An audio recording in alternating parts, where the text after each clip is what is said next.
Hello there guys, welcome. It's Maximus here. So, she is finally done. My rifle, my precision rig is finally completed. It's taken me a lot of time, a lot of effort, and a lot of money to get it where I want it to be. But this rifle, if you can agree with me here, looks beautiful. This is a Savage Model 12 FV 223 Remington or 5.56mm rifle. It's a bolt action, capable of carrying up to 5 rounds in the magazine.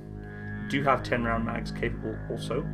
Has a detachable box magazine, and as any bolt action, it's just a smooth pop up, pop open, round ejects, close it back up, off she goes. The rifle is custom built. I had it made by an armorer. If you've looked in my previous video about this rifle, you'll see that I actually had someone construct the chassis for this rifle.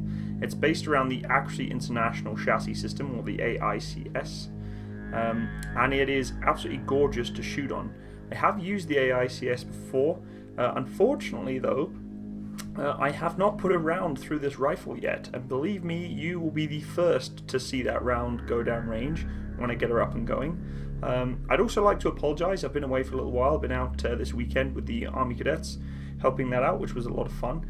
So I was going to try and take it out this weekend, but unfortunately I just didn't have the ability to do that, so we will get it to the range pretty soon here. Plenty of ammo to go around for trying to get that grouping nice and tight. So really, I don't really hunt with this rifle. A lot of people ask, well, why didn't you hunt? It would be a perfect coyote rifle or something like that. Really, it's just not my scene. I don't hunt anymore. I like to just try and tune in my my precision, get it all nice and tight. So the Savage Model 12 then, let's go over it and just discuss some of the features of this particular rifle. So, as I said before, this is a custom rig. It was pretty much built from the bottom up in terms of the actual chassis system. The barrel, the action, and the bolt are factory Savage Model 12 FE parts. Nothing really changed there apart from it being coated, which I'll talk about in a little while. The chassis was pretty much custom built from just a block of metal, put into a lathe, cut into the chassis system that's used by Accuracy International. British manufacturer, makes some of the best rifles in the world, if not the best. I would agree to say that that's definitely the case, and that's not just because I'm British, it's just, to be honest, a fact. They make some of the greatest rifles in the world. As you can see on the side now, we're looking at what's called the skins, the plastic covers that cover the metallic chassis, okay, and the little screw points you see there hold it in place. It has a 10 round magazine, as you can see, also created by Accuracy International with the AI at the bottom there, with a lever to allow us to eject that magazine and put a new one in quite fresh. I have 2 of them. Oversized bolt handle, you can see there also right beside the trigger well there. Loving the round oversized bolt handle, it's very, very nice. Obviously I've got my Canadian Velcro patch on the front there. Going to keep my Canadian and British patriotism going. I got a smaller caliber rifle, guys. I used to have a 308, and although it's a fantastic rifle to have, a lot of fun to blast off those heavy rounds, they are expensive and it's a pig to feed.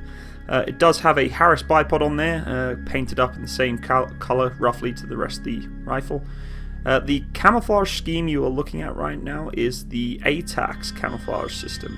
Very, very neat. I think it's fantastic. I think it's very applicable for the area that I'm in southern Alberta here. We have a lot of prairie. We also have a custom built little cheek plate there to get my good eye relief for the scope. The scope you're looking at is a Sightron 8x32 SIII scope. It is a very powerful magnification, and it also has a spirit level on there to allow us to, be able to level out that rifle and make sure it looks nice and smooth on target. As I said before, bolt action rifle, bolt pulls to the rear. Magazine is easily ejected by the catch just there. This rifle also holds what's called an ACU trigger. That is custom when coming with any Savage Model 10 and above series, I believe, even some of the other rifles. The ACU trigger is an adjustable pressure trigger, which is fantastic. I really, really like it. If you have a very light pull preference, you have that ability there. Also has a lifesaver butt pad there to give us a bit of shock resistance in terms of recoil, but I mean, we're talking about a 223, so it's not really something to worry about. So yeah, we also have the scope covers there to keep everything nice and safe and keep my glass not getting scratched. And we also have a 20 MOA or minute of angle rail for my rifle to sit a nice scope on top of there. and allow them to give me plenty of adjustment for the scope itself. As I mentioned before, it does have the A-TACS color scheme, but I thought I'd try and mix it up a little bit with a little bit of black, just to kind of break up the rifle a little bit. I didn't really want to coat the rifle scope caps either, because they were rubber and I didn't want to risk it all crumbling off and looking like crap. The thumb hole stock, as you see there, the hole, kind of donut hole between there, is a perfect grip for me. A lot of people like the Macmillan grip. I'm not a massive fan of it. You can see my dog in the background there, enjoying the sun and the shade. And one of his toys in the right there. But I'm not a big fan of the Macmillan stock. It just doesn't feel comfortable to me. And the thumb hole grip is just beautiful for getting really good, accurate shots. The flip covers are there basically just to protect the glass. And as you can see there, it's got quite high magnification range through the middle there. Has tactical turrets, nice adjustable, easy turrets to spin around on. And it also has 0 stops, which is nice. Harris Bipod is adjustable to 6 inches.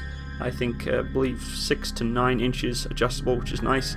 It is not a swivel bipod. I fire from a bench. There's absolutely no point firing swivel unless I'm hunting and don't really need to trace targets or track them. Does not have sling studs on the front there. You can see that kind of black slit right by the front. Normally there would be 2 ring loops that would go through my sling. Unfortunately, my custom armor could not place it on there. I have 2 Vortex tactical scope rings locked down with 6 screws on each, nice and tight, to lock her in place. And as I was mentioning before about the barrel and action, the only real adjustment to that I've done is the cerakoting. Now, cerakoting is a very, very cool coating that you can place on the rifle to make it whatever color you want, and it's also more resistant to scratches, heat.